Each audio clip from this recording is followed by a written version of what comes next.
Can Michael Madigan survive? That's the question. And ladies and gentlemen, we are taping this just after noon on Monday. This is January 11.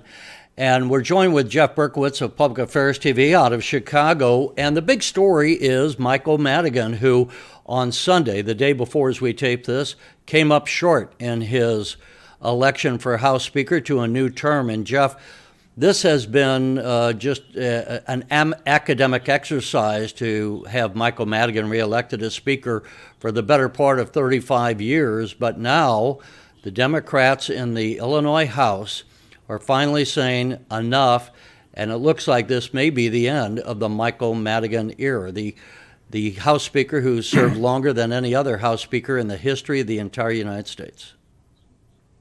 Well, the feds may have eventually gotten him. Just the allegation that they have, just the allegation of a ComEd-Madigan bribery scheme. He is an unindicted co-conspirator in the feds indictment. He's not named as a defendant, but he's central to that conspiracy.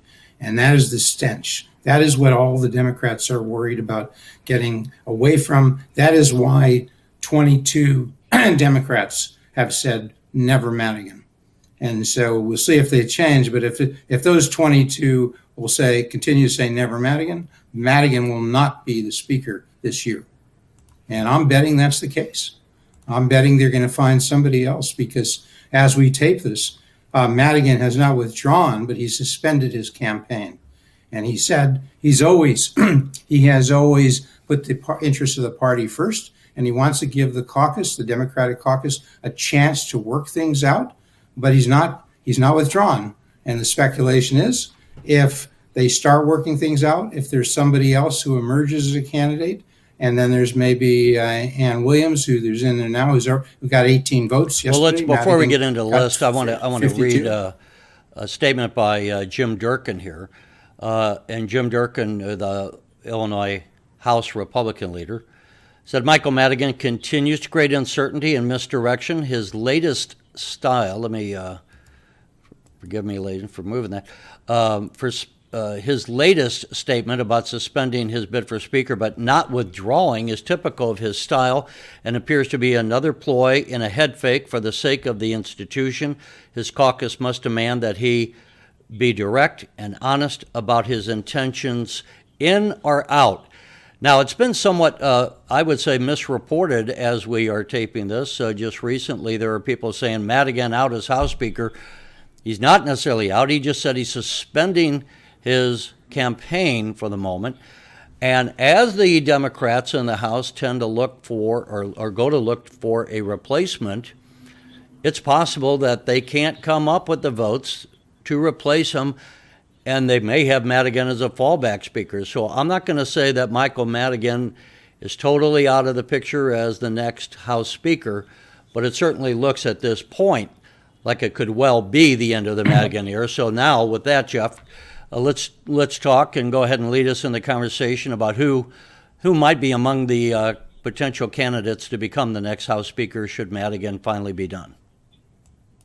Well, Madigan could still be a force. So somebody who is viewed as favorably by Madigan, but maybe not so close that the independents, the 22 never Madigans, might accept that person. So Greg Harris comes to mind, certainly somebody that Madigan might feel comfortable with and getting behind. And Jay Hoffman, another person who's been around quite some time and knows the ropes.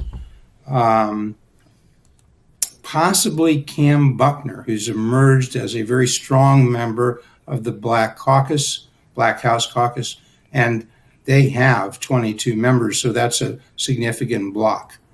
Callie Cassidy has got a good name, and she voted present last night, so she's sitting right there on the fence. Mary Flowers is named, has not come up, but she's been there that's a an long interesting time. Yeah, that's interesting. And so also, but people have confidence in her. I was going to say also from the Black Caucus, Will Davis.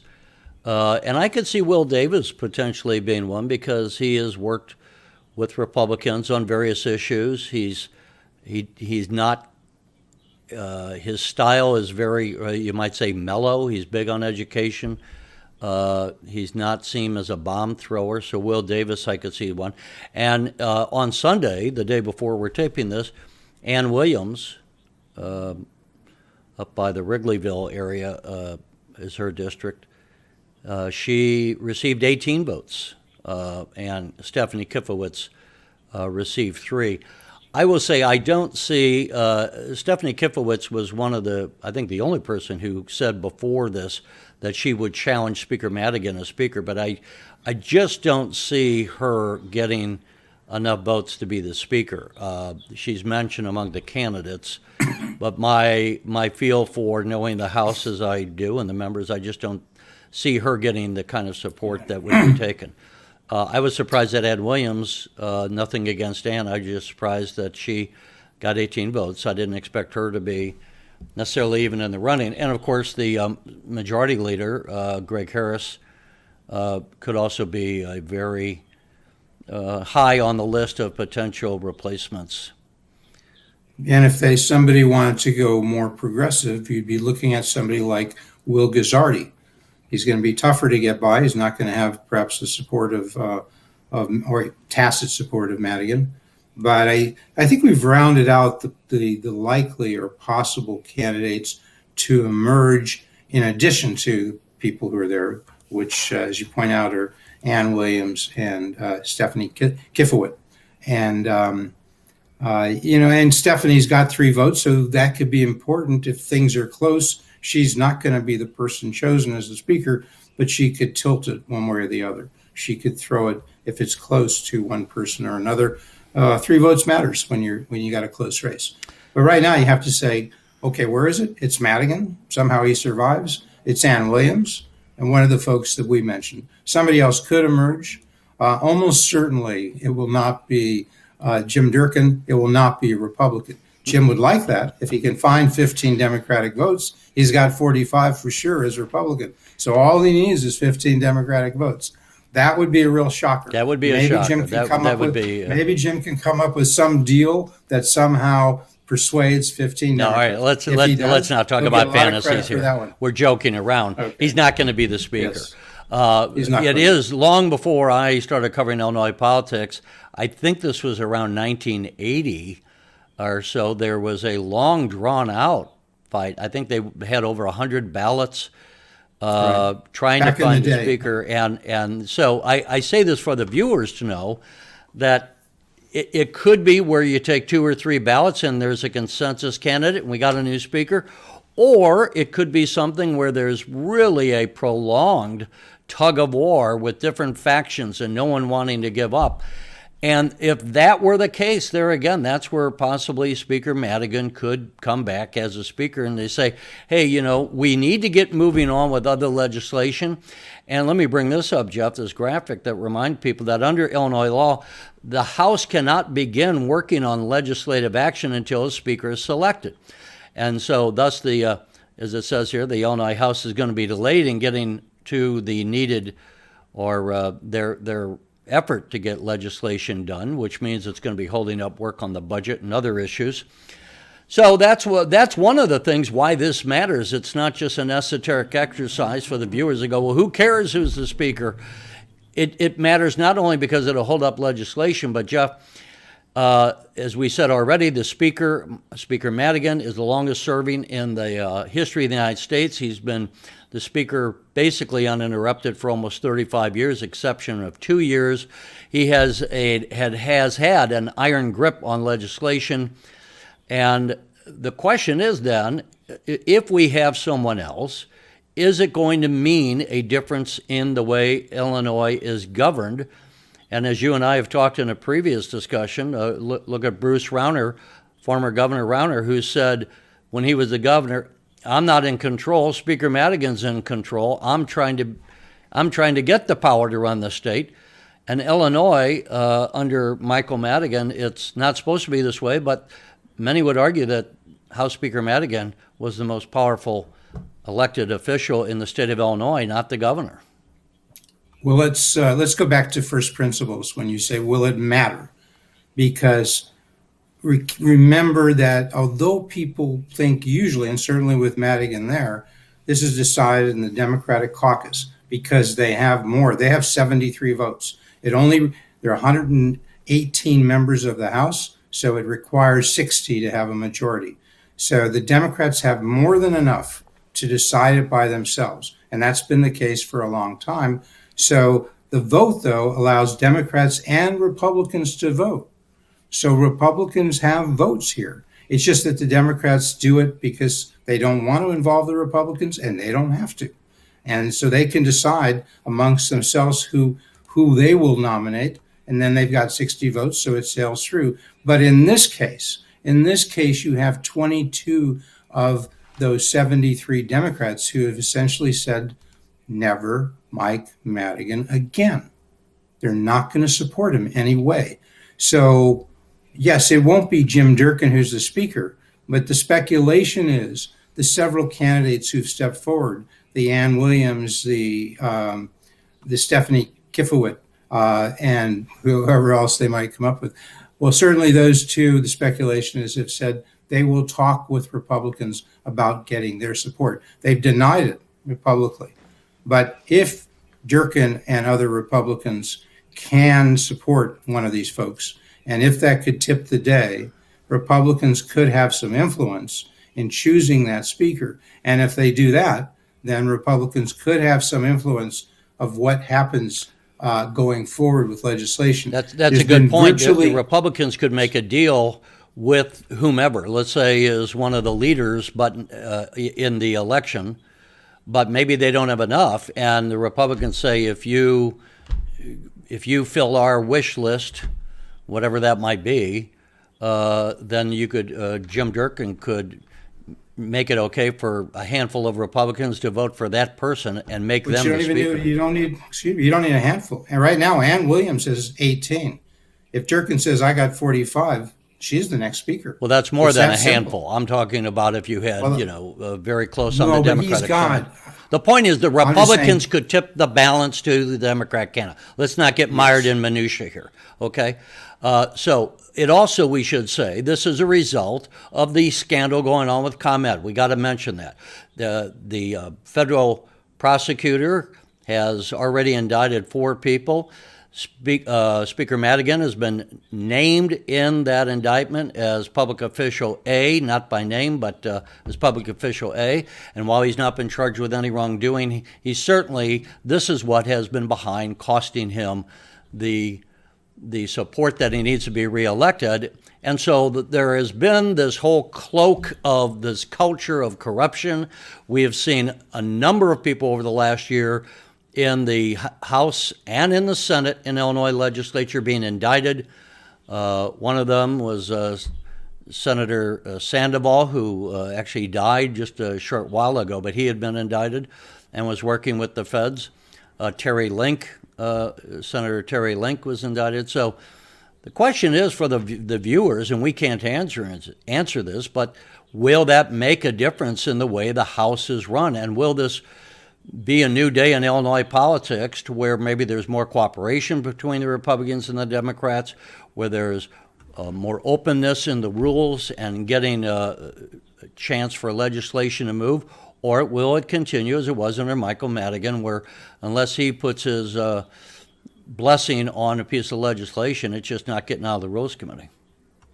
Well, importantly, there are those Republicans who say the number one issue in the state is not who is speaker.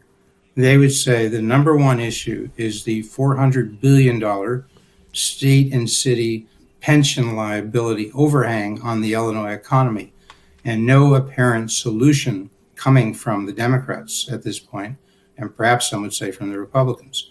But if they were to pick up that mantle, the Republicans, the reform pensions, they cut the benefits on these pensions. They amend the Constitution to allow you to do that, to give the cities and villages, have the state give the cities and villages the power to file for bankruptcy, have the state go to the feds and say, give the state the ability to file for bankruptcy. That could invite the unions in, that could entice them in, so you could restructure those liabilities.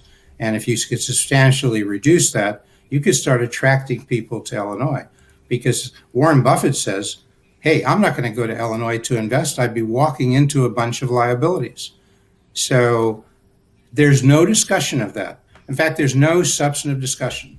I saw Ann Williams interviewed yesterday morning before the vote. Let me say this. Let's not go too far. It's Terry. No, just let me say, it's important because the Democrats have to be asking at some point, if this goes on, is there going to be substantive discussion?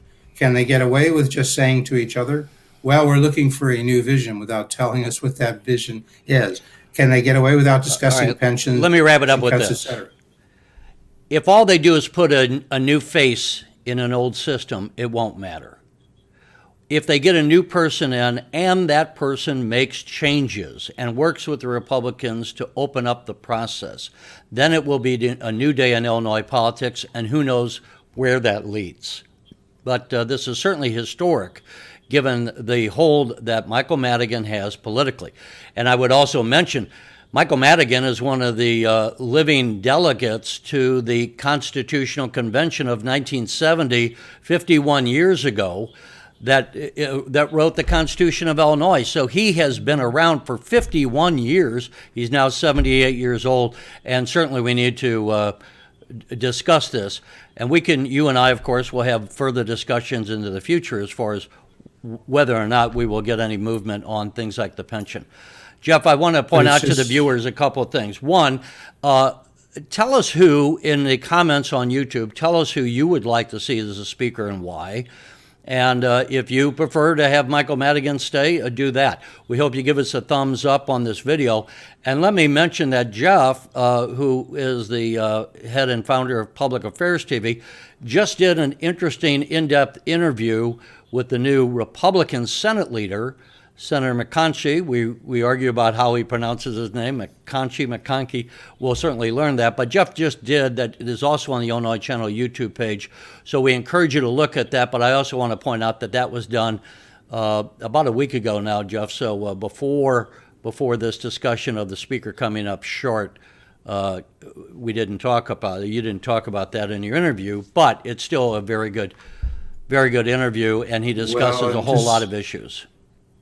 Well, yeah, and just let me say, in a sense, he outlines or he sketches a new reform Republican agenda, and he says, I believe, McConkey. So if we're going to rely on how to pronounce his name, I'm going with McConkey.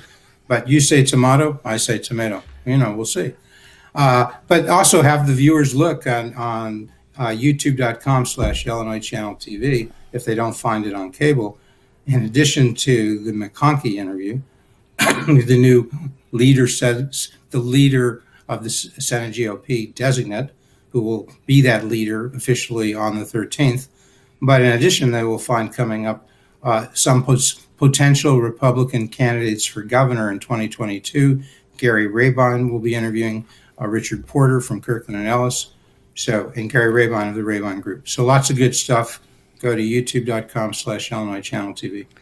A lot of good stuff, and also coming up later today. Now, you may see this in the future, but as we tape this on the 11th, the governor is going to be having his COVID update. No doubt he'll be talked or asked about the whole situation with the speaker, and the Illinois Channel will have that posted as well on our YouTube channel. So, Jeff, thanks for joining us.